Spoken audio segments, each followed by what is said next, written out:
Bem-vindos à nossa análise de hoje. Temos aqui um livro, olha, bem diferente. Mais Esperto que o Diabo, do Napoleão Hill. A premissa é ousada, né? Uma suposta entrevista onde o próprio diabo conta seus segredos para controlar a mente da gente. Exato. E a ideia central é que, entendendo essas táticas, a gente pode se libertar, sabe? E alcançar nossos objetivos. Isso, o livro parte muito da jornada pessoal do Hill, né? Dos altos e baixos dele. Sim, ele passou por um período bem difícil, de muito medo, e aí ele foi buscar entender o que limita as pessoas, o que nos segura. E essa busca acaba nessa conversa, digamos, franca com a personificação das influências negativas? Uma metáfora poderosa. Sem dúvida. Então vamos mergulhar nisso. Tentar extrair a essência, como se a gente estivesse contando mesmo as ideias centrais para alguém que quer, sentir que entendeu o livro a fundo. Bora lá. É uma conversa que vale a pena ter. Ok, vamos lá então. O Hill descreve que, depois de enfrentar uns fracassos e um medo que meio que paralisava ele conseguiu acessar o que chamou de seu outro eu. Seria, assim, uma força interior, né? Ligada à fé, talvez à inteligência infinita, que surge nesses momentos de crise. E é dessa perspectiva mais elevada que ele entrevista o diabo. E o que é fascinante é como esse diabo descreve as ferramentas dele. A principal, sem surpresa, é o medo. Ah, o medo. Clássico. Pois é. Mas não um medo qualquer. Medo da pobreza, medo da crítica, esse é forte, né? É. Medo da doença, da perda do amor, da velhice e da morte. São 6 básicos que ele usa para nos prender. Nossa, e tem outra ferramenta crucial que ele menciona. A tal da alienação. O que seria isso exatamente? Boa pergunta. Alienação, para Hill, é basicamente o hábito de não pensar por si mesmo. Sabe? Deixar a vida te levar sem ter um propósito definido, viver meio à deriva. Entendi. E o diabo diz que induz isso desde cedo. Usa pais, escolas, até líderes religiosos que, muitas vezes sem querer, ensinam a gente a temer, a não questionar, em vez de pensar criticamente. Caramba! Isso se conecta com outra ideia do livro, o tal do ritmo hipnótico, né? Isso, tá tudo ligado. O ritmo hipnótico é como uma lei da natureza para Hill.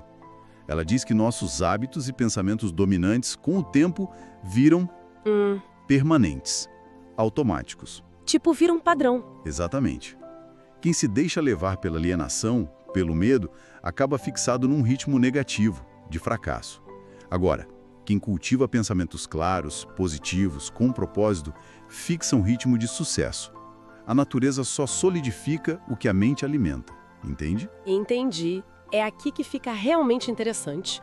O diabo confessa que usa coisas como propaganda, a nossa reação ao fracasso, tipo desistir rápido demais, Sim, isso é muito comum. bajulação, explorando nossa vaidade, nosso ego, e até desejos naturais, como comida e sexo, para prender a gente nesse ciclo de alienação.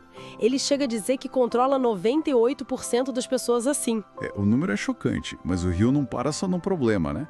Ele apresenta os antídotos. E o principal é a definição de propósito. A definição de propósito. Isso é mais que ter uma meta. Muito mais. É saber, assim, com clareza total o que você quer da vida e ter um plano para chegar lá.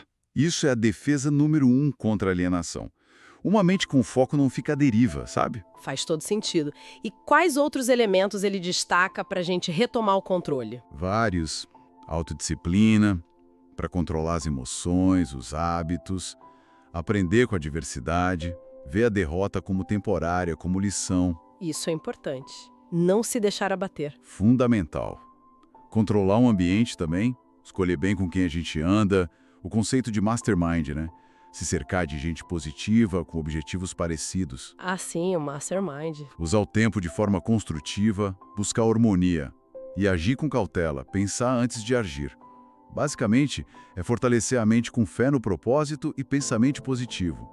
Aí não sobra espaço para o medo. E o fracasso, nesse contexto, pode até ser bom. Pode ser uma bênção, porque ele quebra os ritmos negativos antigos e força a gente a criar novos hábitos positivos.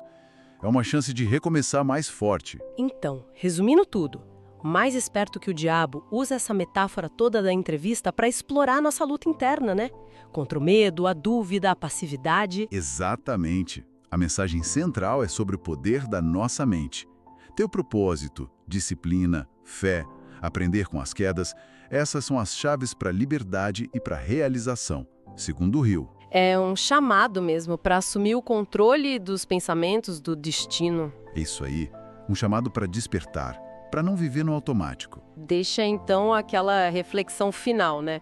Quantas vezes a gente deixa de agir por um medo que, sei lá, talvez nem seja tão real assim, ou segue um caminho só por hábito, sem parar para pensar se é isso mesmo que a gente quer. Exato. Qual ritmo a gente está deixando se fixar na nossa vida, sem perceber? Qual parte nossa, a do medo ou a do propósito, a gente está alimentando mais? Fica a pergunta.